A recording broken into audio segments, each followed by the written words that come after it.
Top quality और consistent performance के लिए सिर्फ सिल्वर पंप नाम याद रखना। अमेरिकी उपराष्ट्रपति जेडी वेंस ने की है पुतिन की तारीफ। रूस के हितों का ध्यान रखते हैं पुतिन। जेडी वेंस की तरफ से कहा गया पुतिन बहुत ही सॉफ्ट स्पोकन है, बातचीत में स्पष्ट और सतर्क है पुतिन, ये बोल रहे हैं। अमेरिकन उपराष्ट्रपति वेंस ने पुतिन से मुलाकात के अनुभव भी बताए हैं।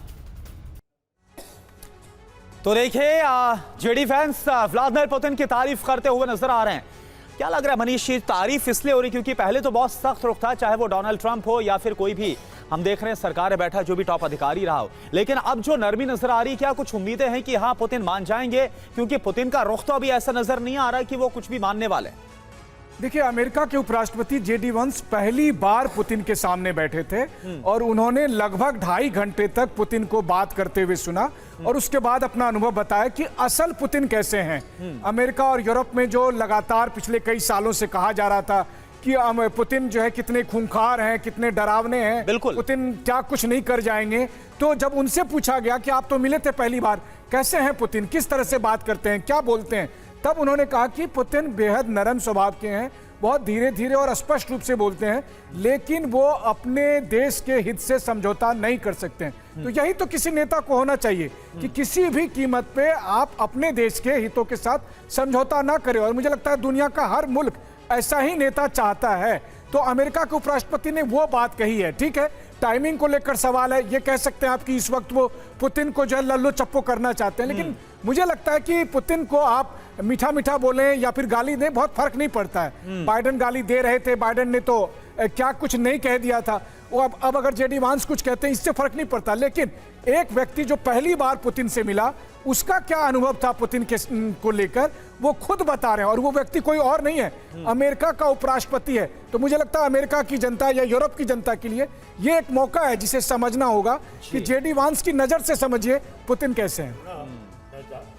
उन्होंने कहा जब बोरिस येल्सिन ने पुतिन को चार्ज दिया था उस वक्त इसी मकसद से दिया था कि रूस को संभालो और रूस को आगे ले जाओ। पुतिन ने तब से लेकर के आज तक वही किया है, और वो समझ गया अमेरिका कि पुतिन क्या चीज है। नहीं तो इतना बुजुर्ग आदमी क्यों देता रूस को, और एक जवान 40 साल का पुतिन उस वक्त आया, और आज देखो रूस को कहां से किस। बिल्कुल सर, बिल्कुल ये बात सही है। और देखिए यूक्रेन की सुरक्षा गारंटी पर भी रूस का रुख सख्त नजर आ रहा है। विदेश मंत्री सर्गेई लावरोव ने दी है चेतावनी, सुरक्षा गारंटी में चीन भी शामिल हो, रूस को भी सुरक्षा गारंटी चाहिए, ये कह रहे हैं सर्गेई लावरोव।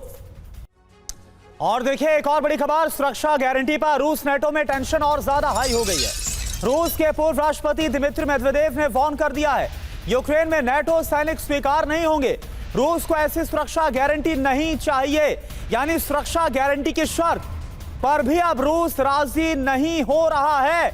यानी कि आप देखें, पहले कहा पुतिन की तरफ से साफ बोल दिया गया कि खबरदार यूक्रेन को नेटो सदस्य अगर बनाया, इस पर काफी हद तक अमेरिका की तरफ से कहा गया कि ठीक है हम इस बात पर राजी होते हैं कि यूक्रेन को नेटो में शामिल नहीं करेंगे। लेकिन जब ज़ेलेंस्की ने अपनी चिंताओं को सामने रखा तो उस पर यह जरूर कहा गया कि ठीक है नेटो का सदस्य नहीं, लेकिन कुछ वैसी सुरक्षा गारंटी देंगे, लेकिन इस पर भी पुतिन राजी नहीं।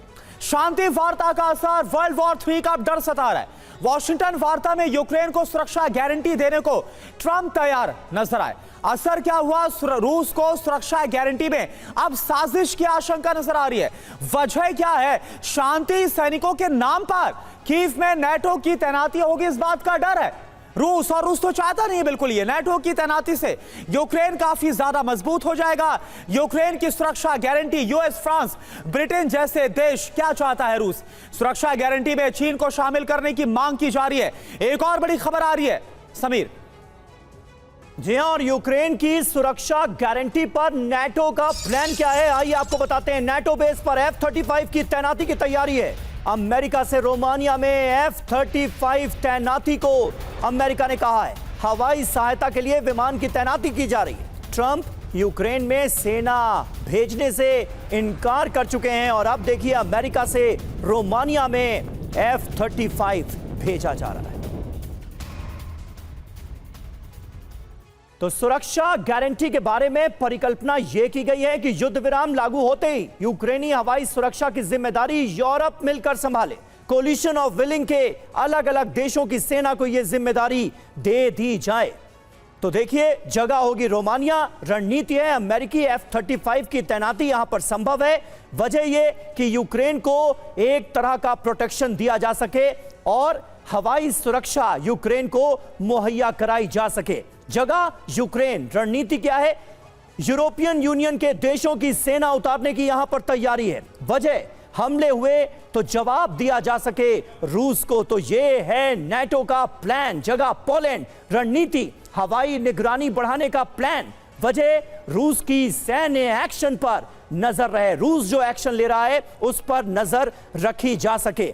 जगह काला सागर, रणनीति क्या है? मैरीटाइम सुरक्षा बढ़ाने का यहां सुझाव दिया गया है। यूक्रेन का कारोबार ताकि किसी भी हाल में बाधित ना हो, तो यह बड़ी तैयारी यूरोप और नाटो की नजर आ रही है। सवाल यह कि अब पहले कौन सा देश सेना भेजेगा, यह है अहम सवाल। राठौर साहब, इसका जवाब क्या नजर आता है? और यह तो एक कदम आगे बढ़ता हुआ नाटो नजर आ रहा है, दिख रहा है।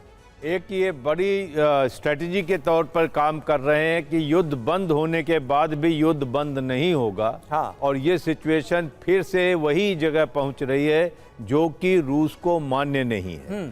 मैं ये सवाल पूछता हूं नेटो से और अमेरिका से, क्या यूनाइटेड नेशंस ऑर्गेनाइजेशन में ताले लग चुके हैं?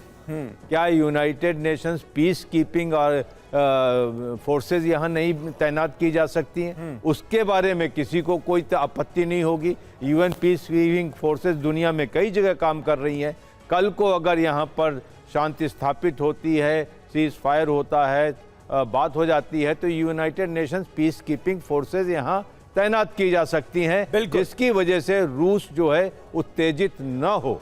बिल्कुल सही बात है, लेकिन तमाम कोशिशें ऐसी की जा रही हैं कि ये रूस की उत्तेजना और ज्यादा बढ़े, पुतिन का रुख और ज्यादा आक्रामक हो, और होता अल्टीमेटली वही नजर आ रहा है जिस बात का डर था पुतिन को, और जो कि रूस यूक्रेन के बीच जंग की बुनियाद थी कि नाटो जैसी सुरक्षा यूक्रेन को हासिल हो जाए।